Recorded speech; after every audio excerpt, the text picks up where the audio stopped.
El fantasma, blancas y finas, y en el manto apenas visibles, y con aire de azucenas las manos que no rompen mis cadenas, azules y con oro enarenados, como las noches limpias de nublados, los ojos que contemplan mis pecados, como alto pecho de paloma el cuello, y como crin de sol y barba, y como plata el pie calzado, bello y dulce, triste la faz, la bestia zarca.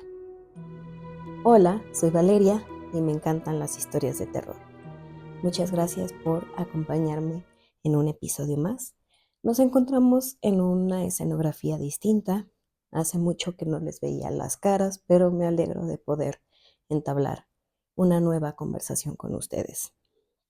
Antes de empezar, quisiera mencionar que este poema es de Salvador Díaz Mirón, quien fue un poeta mexicano que dedicó su vida a la creación de la poesía espiritista.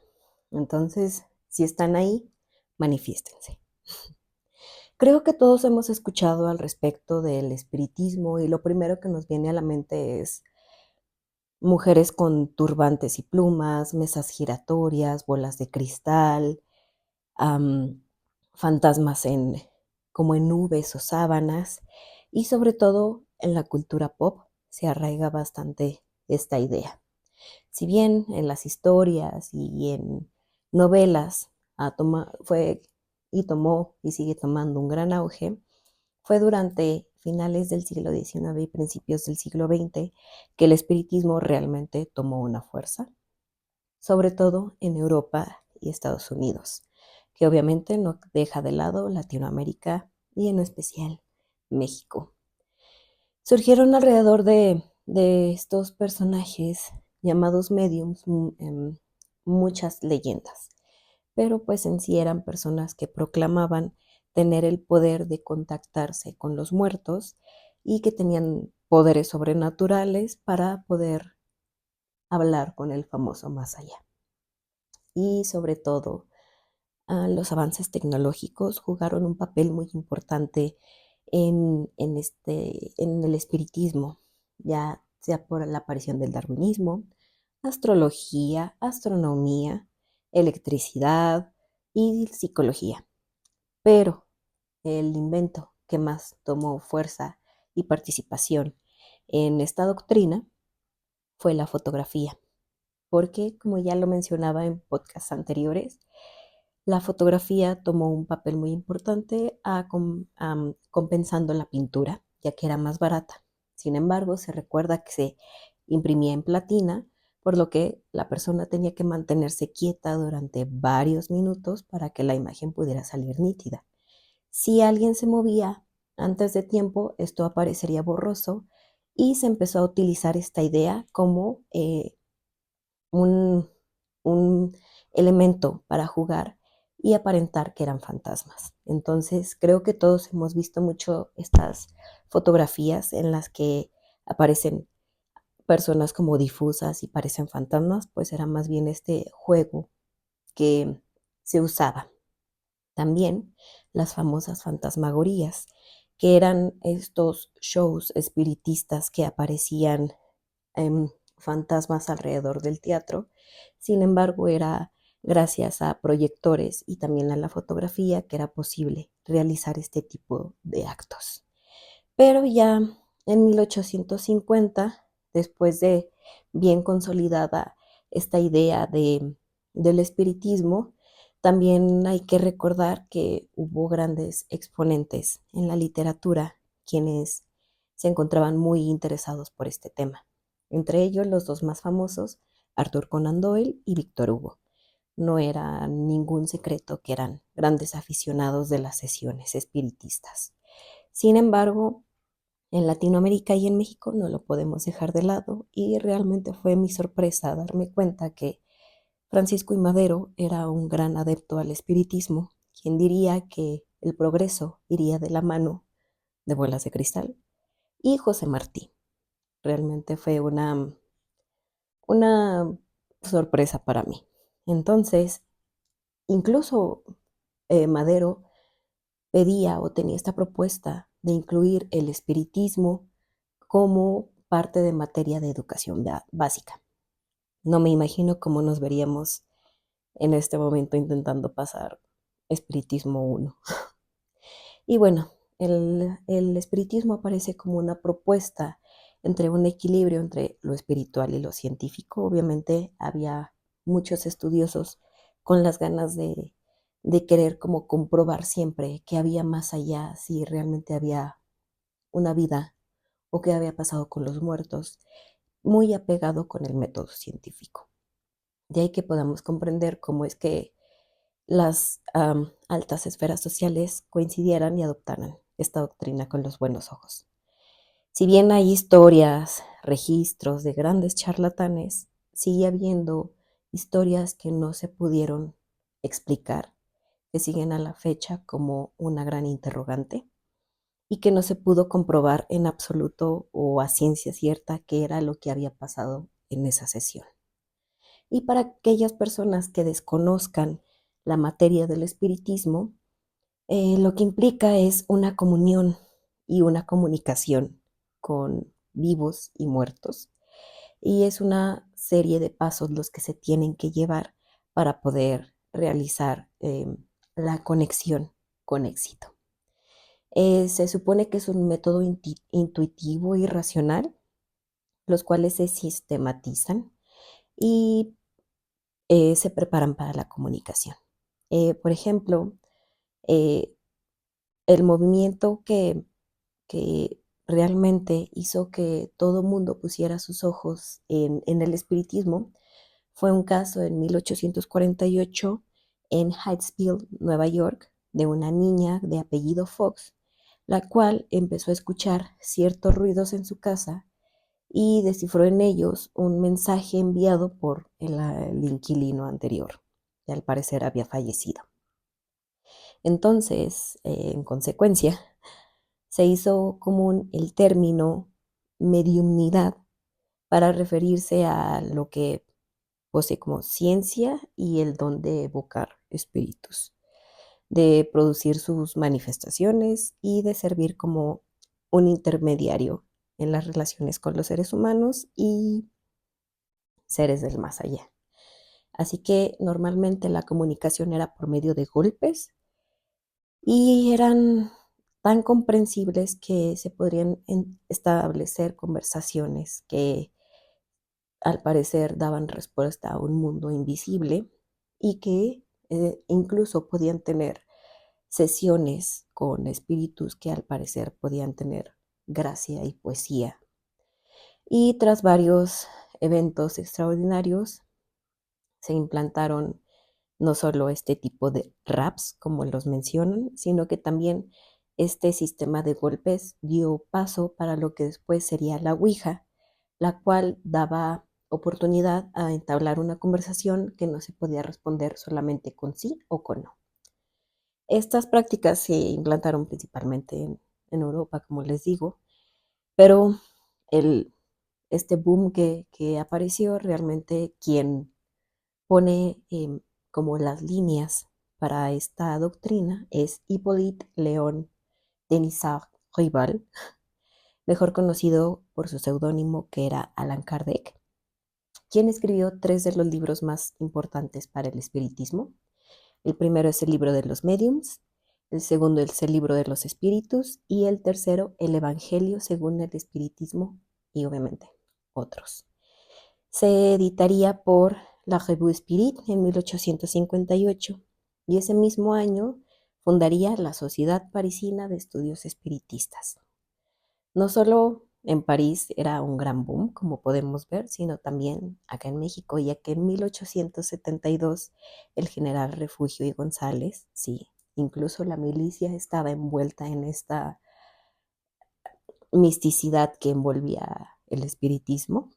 Él tradujo al español el Evangelio según el espiritismo de Kardec y también realiza o funda una revista que se llamaba La Ilustración Espírita, que era una revista periódica, y no conforme con eso, también fundó la Sociedad Espírita Central de la República Mexicana. Sí, teníamos nuestra propia sociedad espírita. la cual tenía grandes adeptos en Monterrey, Guadalajara, San Luis Potosí y Tampico. Tal vez por algo es que Tampico se sigue salvando de los huracanes. Y bueno, el espiritismo clasificaba los espíritus en tres: los imperfectos, los cuales normalmente eran los malos espíritus, aquellos que buscaban vengar o cobrar algún, alguna deuda o alguna desgracia que había sucedido durante su vida. Y luego estaban los espíritus buenos, que, como se puede entender, eran aquellos que buscaban hacer el bien y ayudar al ser humano. Y los espíritus puros, que eran aquellos que no se dejaban influenciar por la materia y que tenían una superioridad moral absoluta. En México, al no ser ajeno al espiritismo, ya que siempre ha sido uno de los temas que va muy relacionado con nuestra sociedad y nuestra idiosincrasia, había varias publicaciones que aún creo se pueden encontrar en revistas y periódicos, y muy probablemente en bibliotecas, acervos, archivos, que entre ellos hay uno que se publicó en en el Sensacional Noticia de 1903, que se titula La aparición de un espíritu en la primera calle de la Amargura número 10. Incluso el nombre de la calle es bastante poético. Y dice que la vivienda número 10 de la misma se halla habitada por la familia Gambino, compuesta de 4 personas, que son Luis Gambino, su hijo José Rosario, Mariano Pérez y Dolores Gambino de Gil, viuda y hermana de don Luis. Y que desde hace muchos años esta señora profesaba las doctrinas espíritas, no obstante a la oposición de la familia. Y que en una noche la señora decidió invocar el espíritu de un monje, lo cual al verle todos sintieron un extraño escalofrío, a excepción de la señora Dolores, que manifestó estar en calma. Después de todo, la familia pretendió hacer acopio del valor y preguntaron a la aparición el objeto que ahí le llevaba. Sin embargo, el espíritu no contestó. Esta es solo una de las historias que tanto se pueden encontrar, incluso en internet. Es algo bastante famoso. Y siempre se espera que estas mediums develen las respuestas que se buscan, o los mensajes, o las ayudas, o las protecciones para los terrenales. Sin embargo, no siempre es el caso, como ya les mencionaba, de los espíritus malos, ya que hay veces que el espíritu quiere cobrar alguna deuda, sobre todo si hay rifles de por medio. Y se preguntarán qué tienen que ver los rifles con el espiritismo. Bueno, hay una historia, un caso de la vida real, el cual es una mixtura de acontecimientos, y que lo mejor es que donde sucedió absolutamente todo, aún se puede visitar y palpar. Así que estoy hablando de la famosa mansión Winchester, que creo que muchos de nosotros hemos escuchado la historia, o la película, o la serie, incluso algún programa. Y ellos o formaron una fortuna muy grande, porque fueron los creadores del famoso rifle Winchester, que se utilizó durante la Guerra Civil en Estados Unidos. Entonces, el rifle fue la causante de su alza y ruina, definitivamente. A veces creo que los rifles sí están malditos. Y bueno, podría decirte que esta mansión sería una genialidad arquitectónica o un fruto de una imaginación desmedida. Nunca lo sabremos realmente. Y se encuentra en la localidad de San José, en California. Está rodeada de bellos jardines, y por fuera ni siquiera parecería que es una mansión extraña. Sin embargo, en su interior guarda misterios que han alimentado toda su historia.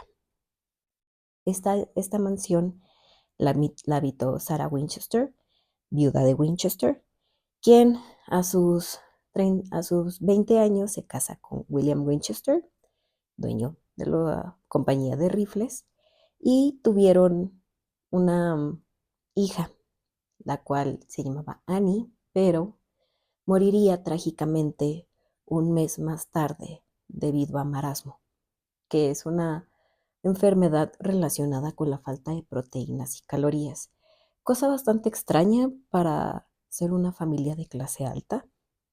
Y a partir de ahí, las desgracias de Sara no se detuvieron. En 1880 muere su suegro, Gilbert Winchester, y en 1881 muere su esposo de tuberculosis, por lo cual Sara ya no se pudo recuperar. Y empezó a sentirse que la perseguían, por lo que ella pide la ayuda de una medium para poder saber qué es lo que está pasando, aunque se dice que lo que quería era conectarse o conversar con su esposo difunto. La medium le dijo que al parecer había almas o espíritus que querían cobrar venganza porque habían sido muertos o asesinados con el arma Winchester, con el rifle, por lo que le sugirió a Sara que se mudara de donde en ese tiempo habitaba a San José, California. Entonces Sara se muda y compra una mansión que se encontraba prácticamente en ruinas y decide reconstruirla. Esta mansión tiene demasiados elementos, ya que, por ejemplo, se menciona que uno de los mitos es que durante 38 años se estuvo construyendo constantemente durante las 24 horas sin parar, porque Sara mencionaba que si se encontraba en constante construcción y modificación, los espíritus no podrían almacenarse o podrían encontrarla, por lo que podría estarse escondiendo constantemente. Esta casa está llena de particularidades, ya que hay escaleras que no llevan a ningún lado, habitaciones secretas, puertas que dan al vacío o que dan a paredes. Entonces, esta casa realmente resguarda no solo este tipo de arquitectura, sino que hay elementos más interesantes y bastante novedosos. Entonces, Sara, al estarse constantemente en este pánico por no ser encontrada por los espíritus, compró esta casa, la cual, si bien es importante mencionar las especificaciones, tenía 161 habitaciones, 467 puertas, 47 chimeneas, 2 salones de baile, 1000 paneles de vidrio, 6 cocinas, 40 escaleras, 52 tragaluces, 2 sótanos e incluso ducha de agua caliente, calefacción central y 3 ascensores, cosas que eran extremadamente modernas para la época. También afirma que había incluso, que tenía incluso un lavacoches, un lavacarruajes, lo cual daba como incluso un aspecto mucho más curioso a la mansión. Entonces, al decir todas estas características, las órdenes de Sara a los obreros se fueron volviendo cada vez más disparatadas.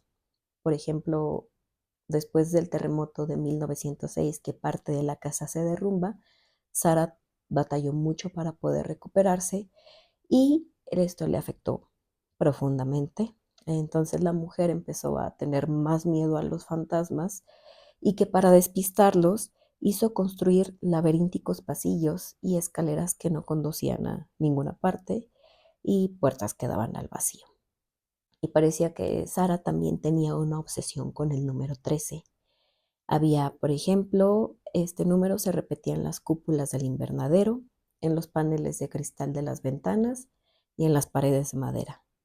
Muchos tramos de escalera tenían 13 peldaños y el número de candelabros que estaban colgados en algunas habitaciones también sumaban 13.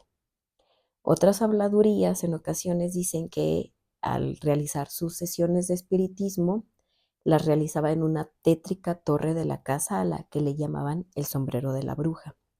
Y que normalmente después de tener estas sesiones espiritistas es cuando Sara salía con nuevos planos para mandárselos al capataz, ya que después de recibir el consejo de los espíritus, ella podía seguir construyendo. Sobre todo, Sara a pesar de todos estos mitos y leyendas que la envuelven, era una mujer extremadamente culta, sabia, inteligente y que obviamente era llamada excéntrica, no solo por su casa, sino también porque de su forma de vestir. Ella solo vestía negro, no importa si hacía calor, no importa si hacía frío, ella siempre estaba de negro, un luto perpetuo. Entonces, al equipar la casa con aspectos tan modernos y sofisticados, nos da una idea de que ella era una arquitecta muy ávida de conocimiento y que quería implementar todo lo que leía en revistas y a través de postales quería poner todos estos elementos arquitectónicos en su casa.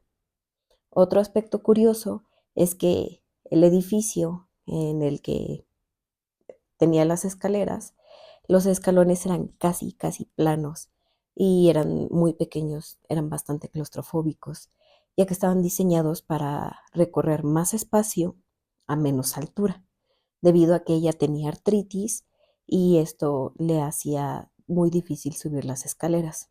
Se dice que una de ellas son 150 escalones de alrededor de 2 centímetros, por lo que es bastante comprensible. En cuanto a los verdaderos motivos de por qué Sara decidió construir esta mansión, pues siguen siendo un misterio, ya que, como les menciono, ella estaba suscrita a numerosas revistas de arquitectura, entonces podría haber sido bueno, el origen de una afición por la arquitectura, sobre todo porque su padre era un carpintero, o realmente se encontraba atormentada y creía que esta era la única forma de escapar de estos espíritus. Mm, en, por ejemplo, otra de las excentricidades que ella tenía en su casa es que para los cristales o las vidrieras de la casa mandó pedir cristales Tiffany y empezó a combinar estilos de arquitectura como el estilo Reina Ana con Art Nouveau prácticamente. Y durante casi 4 décadas, Sara dio empleo a 22 carpinteros, los cuales obviamente nunca hablaron mal de ella. Ellos siempre la defendieron. Y años más tarde de la muerte de Sara, que fue un 5 de septiembre de 1922, aparece un artículo dedicado a ella, El taller de una mujer arquitecto, y obviamente por ser de la época es un artículo que pasó bastante desapercibido, en el que su biógrafa menciona que quizá no sean una más de una docena las personas en California que saben que la señora Winchester es una música con gran talento, es una notable empresaria, que si se conociera su filantropía sería admirada en todo el país y que es una arquitecta con todas las de la ley y que conoce las peculiaridades históricas de todos los países. Su famosa casa del misterio era un taller o realmente era una conexión con el más allá. Es algo que realmente no se podría saber a ciencia cierta, pero en la actualidad aún se pueden explorar los recovecos de esta mansión. Obviamente se pide que sea con una visita guiada y que se siga el camino ya conocido, ya que si alguien desea como jugarle al listo y salir de la guía, probablemente se pierda y sea mucho más difícil encontrarlo de lo que parecería. Otra de las famosas historias sobre espiritismo, que tal vez no tienen finales tan trágicos, es la experiencia que tuvo Florence Marryat y que relata en su libro No existe la muerte, y que dentro de estas vivencias recuerda cómo era ella en sus inicios interesada en este tema y que a la vez se encontraba incrédula, por lo que tuvo su primera sesión espiritista en febrero de 1873. Florence asistió a una fiesta en la casa de Miss Elizabeth Phillip en Gloucester Crescent. Quien se le presentó fue el señor Harry Dunphy del periódico matutino y ambos se reunieron con los asistentes. Pronto, Dunphy se puso a alardear sobre las sesiones espiritistas a las que había asistido, que había escuchado a hombres y mujeres inteligentes discutir respecto al tema. Entonces él le menciona a Elizabeth que tenía que hacer algo al respecto, por lo que ella se guardó su opinión en la oscuridad y trató de mantenerse serena, y que no quería también involucrarse al respecto, por lo que leeré cómo es y fue su experiencia. Me permití expresar algo después de la reunión a Mr. Dunphy. Él me respondió: entonces ha llegado el tiempo para ti que investigues sobre el espiritismo, así que puedo presentarte una medium que te mostrará los rostros de la muerte. Esta propuesta exactamente cumplió mis deseos y acepté alegremente. Annie Thomas, la novelista, quien es una íntima amiga mía, en ese tiempo se estaba quedando conmigo y se volvió tan interesada como yo para investigar este fenómeno.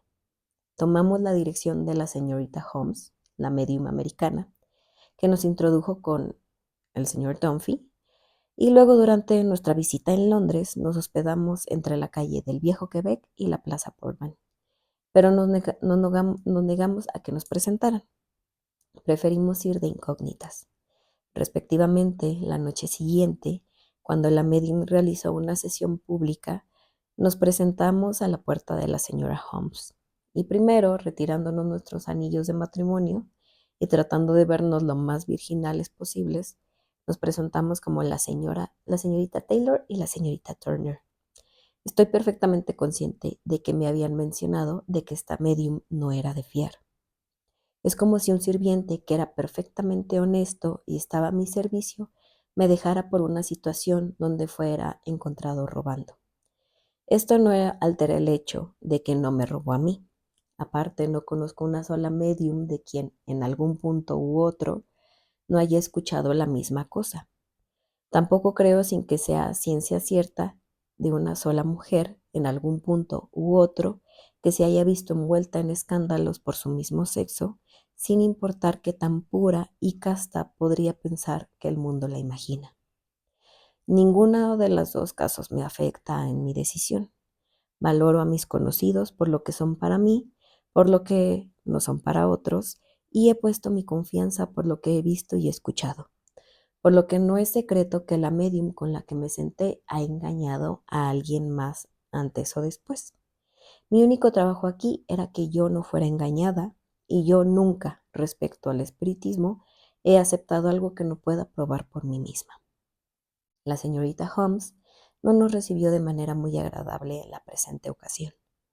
Éramos extrañas para ella, probablemente escépticas, y ella nos dio una mirada un tanto fría.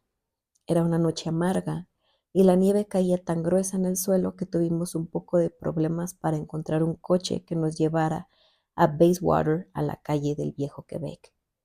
Ningún otro visitante llegó, y después de un poco de tiempo la señorita Holmes nos ofreció regresarnos nuestro dinero, 10 chelines, y nos dijo que si ella se sentaba con nosotros probablemente no habría ninguna manifestación debido a las inclemencias del tiempo. A menudo, desde que he probado que su afirmación es cierta sobre que cualquier calor frío o extremo es propenso a que una sesión espiritista sea un fracaso. Pero Annie Thomas tenía que regresar a su casa en Torquay al día siguiente, así que le rogamos a la medium que por lo menos intentara mostrarnos algo, ya que nos encontrábamos muy curiosas respecto al tema. Me encontraba llena de curiosidad y anticipación, pero estoy segura que nunca pensé que llegaría a ver un rostro que pudiera reconocer en esta tierra. Esperamos hasta las 9 en punto, esperando que el círculo se formara, pero nadie más vino. La señorita Holmes consintió con sentarse con nosotras solas. Sin embargo, nos advirtió varias veces que nos preparáramos para decepcionarnos. Las luces se apagaron y nos sentamos para la sesión preliminar que usualmente se hace en la oscuridad, que era buena, pero respecto a la narrativa que nos habían contado, no había ningún factor que lo comprobara. Cuando concluyó, las lámparas de gas fueron reencendidas y nos sentamos para los rostros de los espíritus. Había 2 pequeños cuartos conectados por puertas corredizas. Annie Thomas y yo pedimos ir al cuarto del fondo. Para cerrar la puerta que comunicaba con el descanso y asegurarnos de nosotras mismas cerrarlo, con un pedazo de cinta que estiramos a lo largo de la apertura. Examinamos la ventana y cerramos las persianas. Buscamos a profundidad en todo el cuarto para ver que no había nadie escondido en el escenario. Perdón. Y todo esto lo hicimos como una cuestión de negocios. Cuando nos encontramos satisfechas que no había nadie en el cuarto del fondo, el señor y la señora Holmes, Annie, Thomas y yo, nos sentamos en una mesa de 4 sillas en el cuarto principal, dispuestos en una fila delante de las puertas plegables que se abrieron, y un cuadro de tela negra se fijó a través de la apertura de una pared a la otra. En la pieza de la tela negra había un agujero cuadrado del tamaño de una ventana ordinaria, en la que dijeron que los rostros de los espíritus, si es que había, aparecerían. No hubo ningún canto, ni ningún ruido, ni ningún tipo de sonido que ahogara la preparación, y hasta podríamos haber oído un crujido en la habitación de al lado. El señor y la señora Holmes hablaron con nosotros sobre distintas experiencias hasta que, casi hartas por la espera, cuando algo blanco y parecido a una nube de humo de tabaco o un manojo de telarañas aparecían y desaparecían una y otra vez. «Ya vienen, estoy feliz», dijo la señora Holmes. «Creí que no lograríamos algo esta noche», y mi amiga y yo inmediatamente estábamos casi de pie con las expectativas. La masa blanca avanzó y se retrajo varias veces, y finalmente se posó sobre la apertura y abrió en el medio cuando se veía claramente el rostro de una mujer sobre la tela negra. Lo que fue nuestra sorpresa fue reconocer las facciones de la señora Thomas, la madre de Annie Thomas.